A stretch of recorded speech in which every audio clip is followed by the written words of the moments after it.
Hi. Okay. I'm in the middle of reading this book. And you're gonna listen along. Okay, this book is called The Manifesto of Islam, an exposition of Islam as the inevitable world ideology of the future. Very interesting title. And this is by Dr. Abdurrahman Rafiuddin. Okay. The change from one wrong ideal to another. Mere information about an ideal's beauty is not sufficient to induce its love.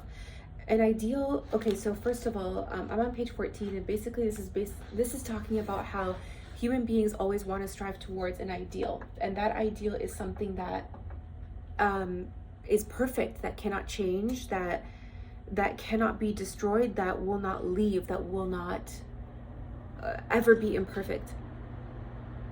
So it's just kind of an intro. The change from one wrong ideal to another. Mere information about an ideal's beauty is not sufficient to induce its love. An ideal can be loved only when its beauty is actually felt and realized.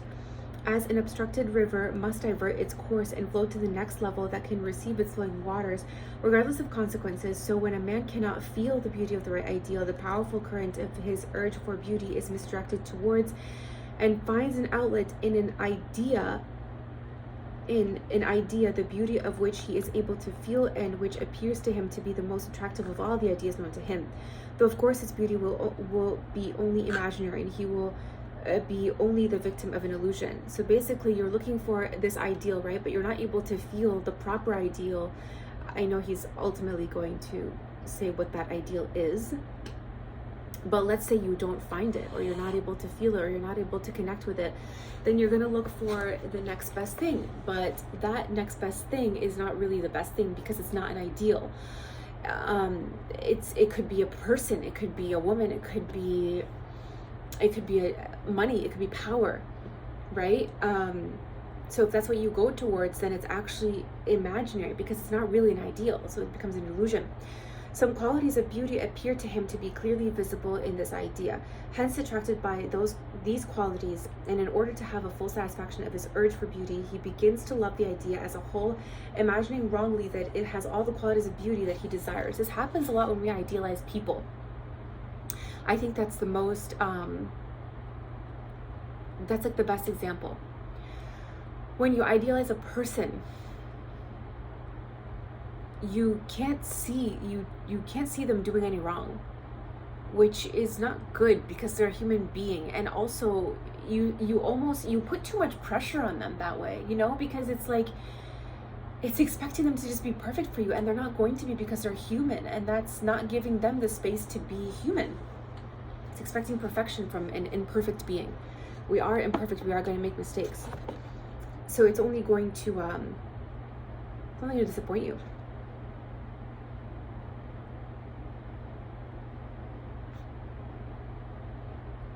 Okay, so some qualities of beauty appear to him to be clearly visible in this idea. Hence, attracted by these qualities, and in order to have a full satisfaction of his urge for beauty, he begins to love the idea as a whole, imagining wrongly that it has all the qualities of beauty that he desires. Thus, he attributes to the idea unconsciously the remaining qualities of beauty, those qualities of beauty which do not appear to him to be clearly visible in it and which he cannot contribute to it consciously. Let me read that again. Those qualities of beauty which did not appear to him to be clearly visible in it, and which he cannot attribute to it consciously. So I think this means he's picturing them, he's imagining them. In other words, he mistakes it for the right ideal. Yes. So this literally is what, the perfect example literally is, you are idealizing a person, okay? Usually it's the love interest. You're idealizing them, and you just can't see them doing anything wrong. So that when you do see them, oh my God, we've all done this. When it's very clear that what they are doing is wrong and harmful towards you, you cannot see it. And so I think what becomes important is really trying your best to set aside your feelings and looking at what's really happening, looking at the truth, and not suppressing the truth and not ignoring it, but also giving credit to both things. Like if you see this person that you're idealizing doing something that is wrong, affirm that, acknowledge that what they're doing is wrong, that will bring them down back to their level. But also if they're doing something right, that also keeps them level. You know what I mean? Like, they shouldn't be down here, they shouldn't be like a monster, they shouldn't be evil, but they also shouldn't be this like this god, essentially, you know, that you start to worship. Like, that's not, people can't be that way. People should be right here. Keep them down to their level that they're supposed to be. And to be fair, the only thing that keeps things fair is the truth, right? It's the truth. So you have to be like, and I think the reason that a lot of us will ignore the truth is, let's say you invested years into someone, you just don't want to let yourself believe that they could possibly be imperfect, or that you were wrong in their judgment of them, but you have to, because it will just keep getting worse, and you will just think that they're someone that they're not. You know, you really just have to be objective about these things. Like, let them prove it, in a sense, not because like, not because like you deserve it or whatever, or you know, you have to sit there and judge people, but let them prove who they are. You know, like, don't project what you wish they were onto them. That's not fair to you or them. You know, like, keep stock of the truth. They said this. They said they would do it. Did they? When they got angry, this is how they reacted. When I told them, I don't want this, or I don't want to do this, or I don't like this, how did they react? Those are the questions you have to ask yourself. And it's easier said than done, because there's a lot of emotion can really cloud your judgment. So anyway, in other words, he mistakes it for the right ideal. He therefore loves, admires, adores, and serves it with the whole of his being, with all the love, admiration, adoration, and service which he would give only to the right ideal. And I think a point of maturation, point of maturity, is to really, to be able to separate that. Like, honestly, I think even if I were to get married to someone, right, or if I were to be in a relationship with someone, and he was to put me on a pedestal, I don't think I would respect him. I don't think I would respect him to the point where I would respect someone who recognize, like that person to me is blind. Because it's like, it's beautiful that you love me that much, but I'm not perfect. And I think it puts so much pressure on you to be perfect, because that's how they see you. Right? I'd much rather be with someone who sees me doing things that are not right and calling me out on them. That's the whole point. Because you want to become a better person. You don't want someone to just look at you as like someone who can't do wrong, because that's not, like, I would want someone to recognize the good in me and acknowledge it, and to help me, you know, improve my self-confidence and self-esteem by acknowledging those good things that I do, so I can acknowledge them. But also, if I'm doing something wrong, to tell me like, you did this and you shouldn't, this is dumb. Like, you know, like, that to me is love. That's love.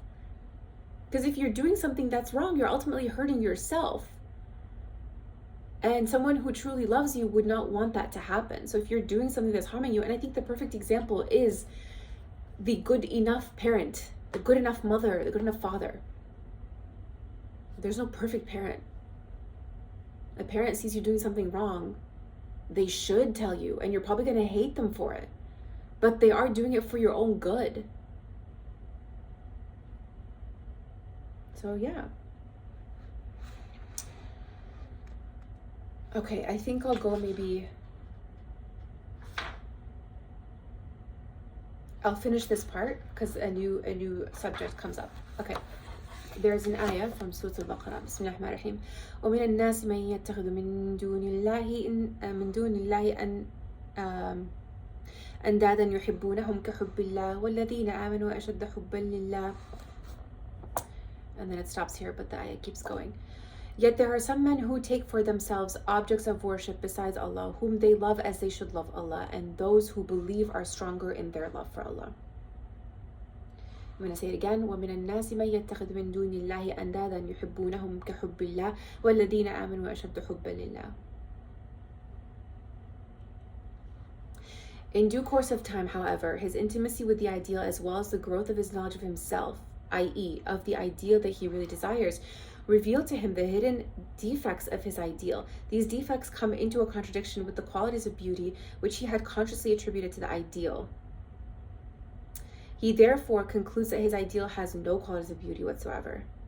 The result of his disillusionment is that he abandons, oh my God, I'm just making a lot of like personal realizations here.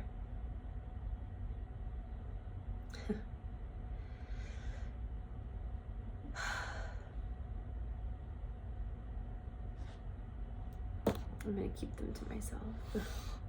You know, I'll say a little bit, I guess. It's like idealizing like the perfect job, the perfect career, the perfect you even, the perfect spouse, the idea of this perfection that you're reaching for. And then I think when you realize like, that's not possible, it can take a toll on you, especially if that was your world vision for years, if that was your idea of life for years, you're gonna burn out, and you're just gonna potentially even have a mental breakdown, because that's just your entire idea of what the world is comes crashing down. So then it's like, what is the truth? But I think that's probably one of the most liberating things to go through, because then you're like, yeah, like a job is just a job. I don't have to have this perfect job. Should I find meaning in it and purpose? Absolutely. Does it have to be perfect? No. Is it going to be tiring? Probably. What about the spouse? Are they going to be perfect? No. Are they going to have annoying things about them? Yeah. Did they make me feel at peace, and are they merciful towards me? If yes, then you have someone really good. We have to learn to tolerate those annoyances. And I think ultimately what you're searching for when you're searching for all those things is Allah. And I know that's what he's going to get to. I'm jumping ahead as usual. Anyway, the result of his disillusionment is that he abandons that ideal and immediately adopts another one, which appears to him to possess those qualities of beauty which, as a result of his bitter experience, were discovered by him to be missing in his previous ideal. So you're always looking for the next thing that might be your ideal. If you tried it in money and you couldn't find it, maybe you're going to try it in the ultimate body. Maybe you're going to try it in the partner, and you're going to go from partner to partner. You're still looking for it in the wrong places, but you're trying different things. You're trying the same thing, essentially. It's like insanity. Or you're looking for it in a material possession like a car or a house or whatever. And it's not going to be perfect. But if he has not acquired a realization of the beauty of the right ideal in the meantime, his choice of the ideal is bound to be wrong again. The result is that while the new ideal is free from those defects or elements of ugliness of which he had become aware, it contains some other defect of which he is not aware, and which lead to his disappointment and disillusionment later on. This process of trial and error, of choosing an ideal, loving it, suffering disappointment over and rejecting it, continues as long as he does not choose the right ideal. SubhanAllah. The sooner you can come to realize what the right ideal is, the better for you.